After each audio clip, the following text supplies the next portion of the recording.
अवधूत चिंतन श्री गुरुदेव दत्त। श्री स्वामी समर्थ। जय जय स्वामी समर्थ। आज स्वामी समर्थ महाराज यांच्या चरणी त्रिवार वंदन करून स्वामी समर्थ महाराज यांच्या नवीन संदेशाला सुरुवात करूया। त्यापूर्वी तुम्हाला विनंती की तुम्ही हा संदेश शेवटपर्यंत पहा, कारण जीवनातील फक्त 2 मिनिटे स्वामीसाठी देऊन पहा।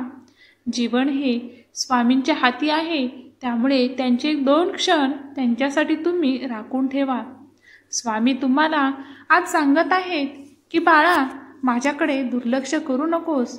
तुझ्यापासून आतापर्यंत जे सत्य मी लपवून ठेवले आहे ते जाणून घेण्याची आज तुझी वेळ आली आहे। आज चुकूनही या संदेशाकडे दुर्लक्ष करू नकोस, कारण या संदेशामध्ये तुझे जीवन बदलण्याची अपार शक्ती आहे।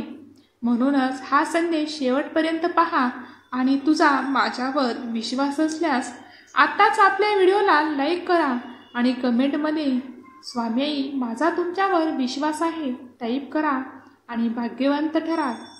स्वामी म्हणतात की बाळा, तुमच्या आयुष्यातील ते लोक जे तुमचे असल्याचा आव्हान तुमचे आयुष्य उद्ध्वस्त करण्याचा, बर्बाद करण्याचा प्रयत्न करत आहेत, आज मी तुम्हाला या संदेशामध्ये अशा लोकांबद्दल सांगणार आहे।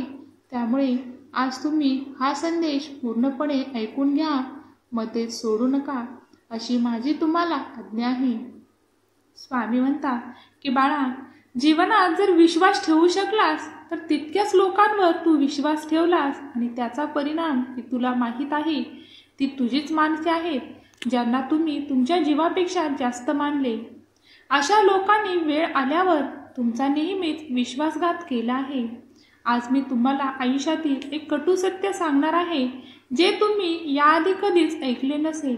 हे जाणून घेणे तुमच्यासाठी खूप महत्त्वाचे आहे, कारण जोपर्यंत तुम्ही या सत्यापासून अज्ञात राहाल तोपर्यंत तुमचे जीवन अंधारात राहील आणि तुमच्या जवळचीच लोक तुमचा गैरफायदा मनातून घेतील। मग बाळा, विश्वास ठेवून हा संदेश शेवटपर्यंत पहा। तुझे त्यामध्ये सत्य आणि गुपित दडलेले आहे, जे तुझ्या जीवनावर आमूलाग्र परिणाम करतात। माझ्या मुला, तू तुझ्या आयुष्यात नेहमीच लोकांना मदत केलीस आणि त्यावेळी ज्यांना गरज होती त्यांना तू मदतही केलीस, पण आज जेव्हा तुम्हाला त्या लोकांची सर्वात जास्त गरज आहे, तुम्ही खूप अडचणीत असाल, तेव्हा तीच लोक तुमच्यापासून दूर जातात आणि त्यांच्या जीवनात व्यस्त असतात। त्यांना तुमच्यासोबत काय होत आहे याच्याशी काहीही घेणं देणं नाही। त्यांना त्यांचे जीवन आणि त्यांचा स्वार्थ हेच काही दिसत आहे। तुम्हीही सहमत असाल तर होय बरोबर आहे असे टाईप करा आणि तुमची सहमती दर्शवा। तुम्हाला जमेल तर चॅनेलला नक्कीच सबस्क्राईब करा, तुम्ही भाग्यवान ठराल। स्वामी म्हणतात की माझ्या मुला, शत्रूपेक्षाही जास्त आजच्या कलियुगात मित्र तुमच्यासाठी वाईट गोष्टी करतो, जे कदाचित तुमचा शत्रू करणार नाही, आणि याचे सर्वात मोठे कारण म्हणजे त्याला तुमचा हेवा वाटतो। माझ्या मुला, आता तरी खरी मैत्री आणि तुझी खरी माणसं फक्त नावापुरती उरली आहेत।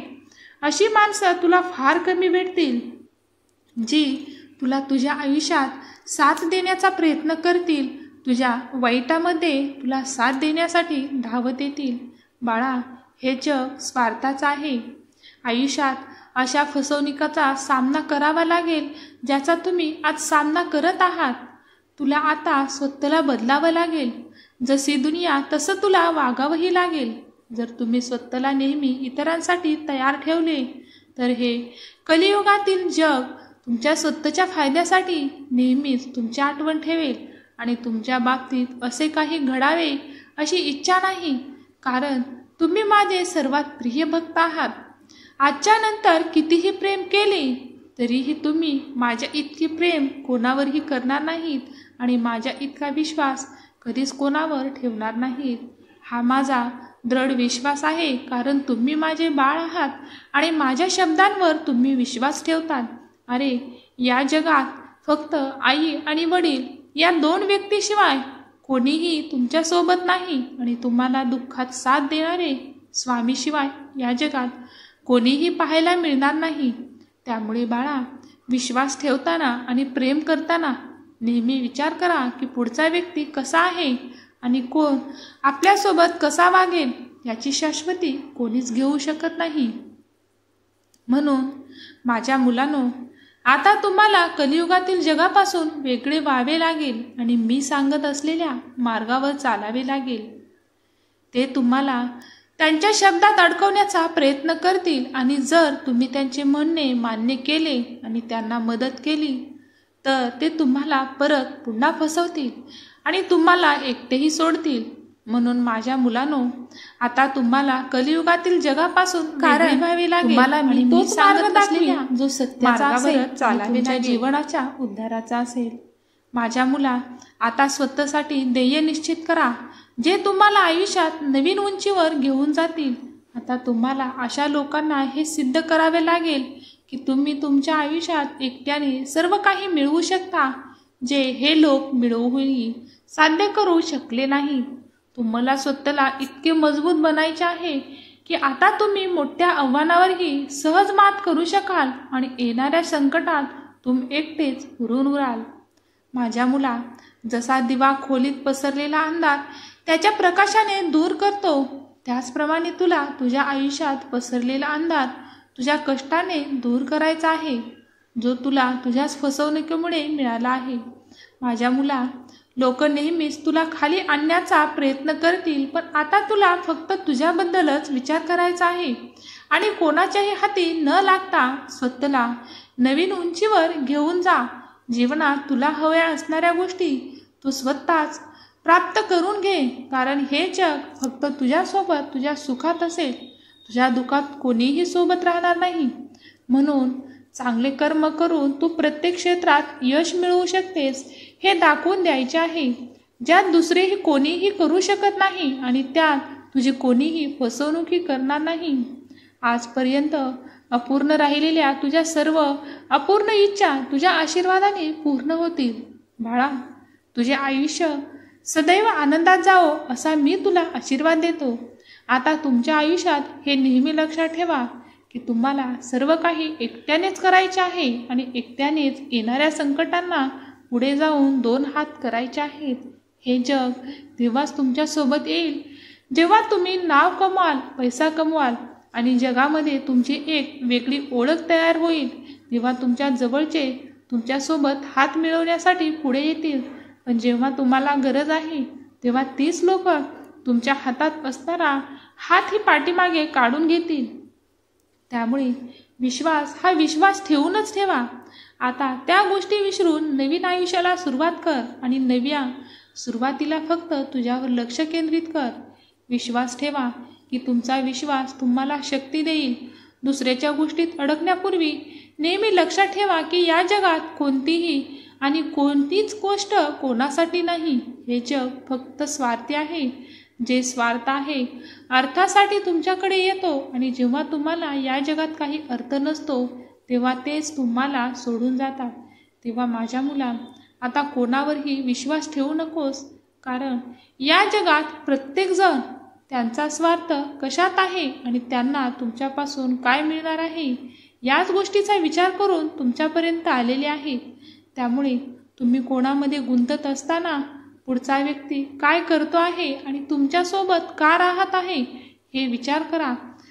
तुम्हाला ज्या दुःखांना सामोरे जावे लागेल ते तुम्हाला कधीच मिळाले आहे. तुमचा स्वतःवरचा विश्वास ही तुमची सर्वात मोठी ताकद आहे. तो विश्वास कधीही माझा हा मॅच घेऊ नका. जीवनात सर्व काही गमावलात तरीही चालेल, जीवनात सर्व काही हरलात तरी चालेल, तुमचा स्वतःवर असणारा विश्वास आणि स्वतःवर असणारे प्रेम कधीही हरू नका, कारण तेच आहे जे तुम्हाला जीवनात सर्वात पुढे नेतात.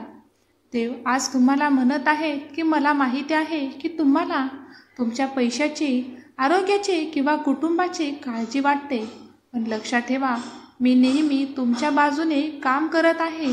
जो माझ्यासाठी झगडत आहे, जो माझ्या मार्गावरती चालण्यासाठी पुढे येत आहे, त्यांच्याकडे तो व्यक्ती जर माझ्याकडे 1 पाऊल चालत आला तर मी त्यांच्याकडे 100 पाऊले पुढे चालत जातो. मग बाळा, तू तर माझा प्रिय आणि सर्वात प्रिय भक्त आहेस. मग तुला एकटे मी का सोडेन याचा विचार कर. बाळा, जीवन जगत असताना सुख, दुःख, वाईट प्रसंग, चांगले प्रसंग हे येतच असतात. फक्त आता तुला ठरवायचे आहे की तुला किती वेळ त्या गोष्टीमध्ये गुंतून पडायचे आहे, किंवा येणाऱ्या गोष्टीचा विचार करून तुला त्यामधून मार्ग काढून पुढील जीवनामध्ये मार्गस्थ व्हायचे आहे. बाळा, आता घाबरू नकोस. मी तुझ्या सोबत आहे. तुझ्या जीवनातील सर्व संकट मी दूर केली आहेत. बाळा, फक्त आता मी दाखवलेल्या मार्गावरती चाल. स्वामींनी तुम्हाला एकदा का हात दिला तर तुम्हाला पुढे कुठे झुकण्याची आणि कोणापुढेच नतमस्तक होण्याची गरज नाही. बाळांनो, प्रत्येकाच्या जीवनात संकटे ही येतच आहेत. बिना संकटाचं आयुष्य कोणी जगलं नाही. मग हात जोडताना नेहमी मागण्यासाठी नाही तर इतरांना सुख देण्यासाठीही हात पसरा. देव तुमचे हात कधीही रिकामे करणार नाही. देव म्हणतात की मी तुम्हाला खूप प्रेम, आशीर्वाद आणि शांती, चमत्कार भरलेले मन घेऊन आलिंगन दिले आहे. आता त्याला स्वीकार करा. तुमचा मार्ग मोकळा होतो. मी तुमचा प्रदाता, तुमचा संरक्षक आहे. तुमचे जीवन, भविष्य आणि कुटुंब माझ्या हातात आहे. माझे प्रेम तुम्हाला व्यापते आणि आज तुम्ही माझी उपस्थिती वास्तविक आणि शक्तिशाली मार्गाने अनुभवू शकता. मी तुमच्याशी बोलण्याची तुम्ही वाट पाहत आहात आणि तुम्ही नम्र आणि कृतज्ञ अंतःकरणाने ऐकण्यासाठी तयार आहात. हे शब्द म्हणून स्वीकारा. त्याची काळजी घ्या. त्यांना तुमचे मन भरू द्या आणि ज्यामध्ये तुम्हाला आधी त्रास झाला तो त्रास स्वामी पूर्ण करतील, नष्ट करतील हा विश्वास ठेवून हा संदेश इथेच समाप्त करते. धन्यवाद. श्री स्वामी समर्थ. जय जय स्वामी समर्थ. तुम्ही नवीन असाल तर आजच आपल्या चॅनेलला सबस्क्राईब करा. श्री स्वामी समर्थ. जय जय स्वामी समर्थ.